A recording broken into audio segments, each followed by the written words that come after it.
Hey you guys, welcome back to the channel. It's Brownnette KK here with another book review. So if you watched my snippet of a video last week, you know that my Kindle broke, and so the book that I was reading, which was Makeda, not sure on the pronunciation, by Randolph Robinson, I did not finish that book. So I'm happy to say that my new Kindle arrived and I'm very excited about her. Love her already.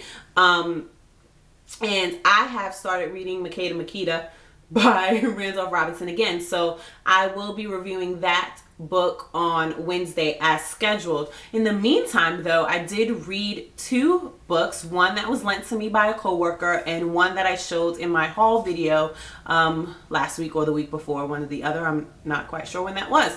So the first book that I read was The Midwife's Confession by Diane Chamberlain.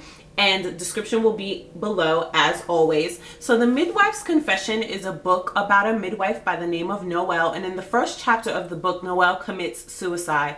And so the entirety of the book is a back and forth between Noelle's history and present day for the novel, her two friends, Emerson and Tara, and their quest to figure out why their friend committed suicide and to understand some of the other things that they learn about her when going through her belongings.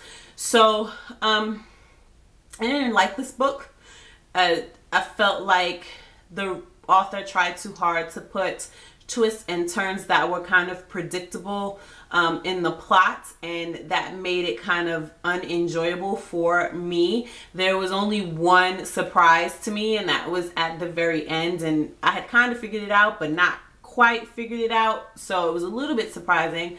But other than that, it was really simple, and I didn't feel anything for the characters, which is something that I look for when I read books. I like to be able to either identify with or feel something about the characters in the novel. So I didn't really like this one. I'm gonna give it 2 out of 5 stars, and that was The Midwife's Confession by Diane Chamberlain.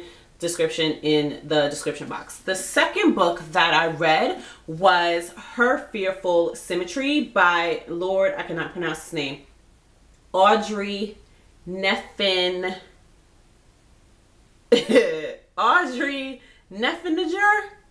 I need help, y'all. I can't I can't pronounce that name. I enjoyed this book.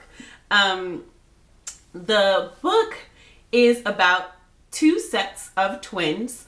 Oh gosh. Okay, so I'm gonna try to describe it without telling you the whole story. As always, the description is below in the description bar. But the book is about 2 sets of twins, 1 set of older twins and 2 sets of twins that have come from one of those twins. Confusing? Oh.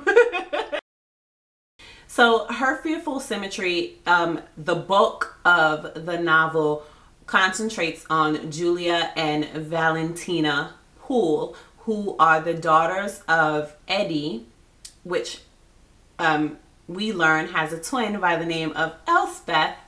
Lord, I hope I'm saying that right. I'm going to put the spelling of her name somewhere and you guys can figure that out. But I stumbled with the pronunciation of that throughout the entire book. I just started calling her El. So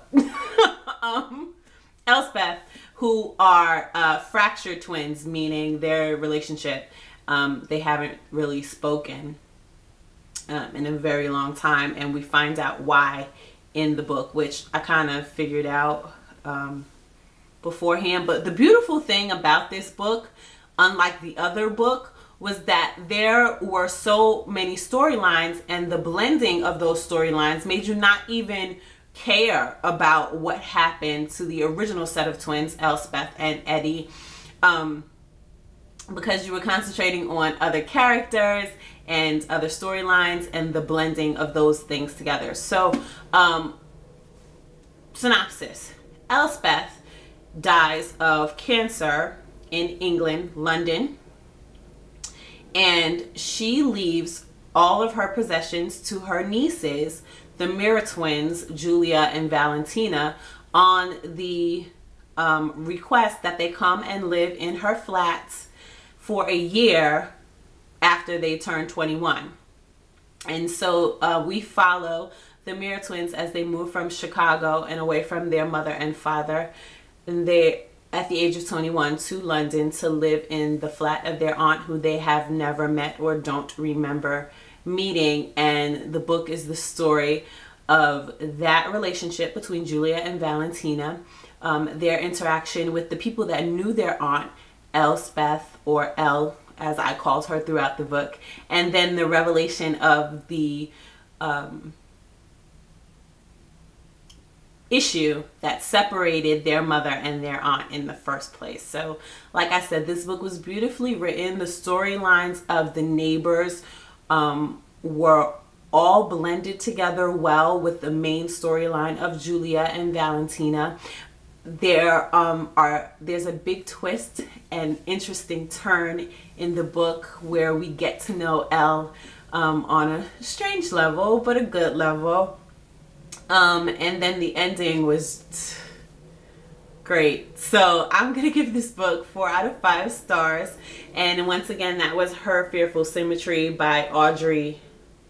I'm not gonna say it. You can see it right there, or you can read it below, because I had a problem with that name. I had a problem with my character's name.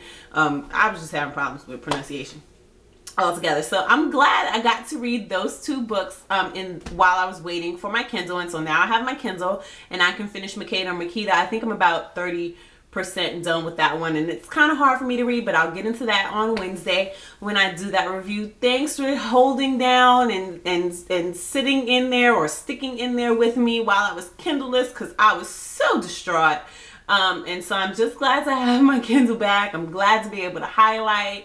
You know, I'm just glad to be up and running, and I will see you guys on Wednesday. Please don't forget to make any suggestions about what I should be reading for the rest of the summer. I can't believe that the summer is almost over. I don't know what the schedule is going to be like after the summer as far as videos and books are concerned, but I guess I will get to that when that time gets here. So please comment and rate and subscribe, you guys. I really appreciate you guys for watching. Thanks, and have a good weekend.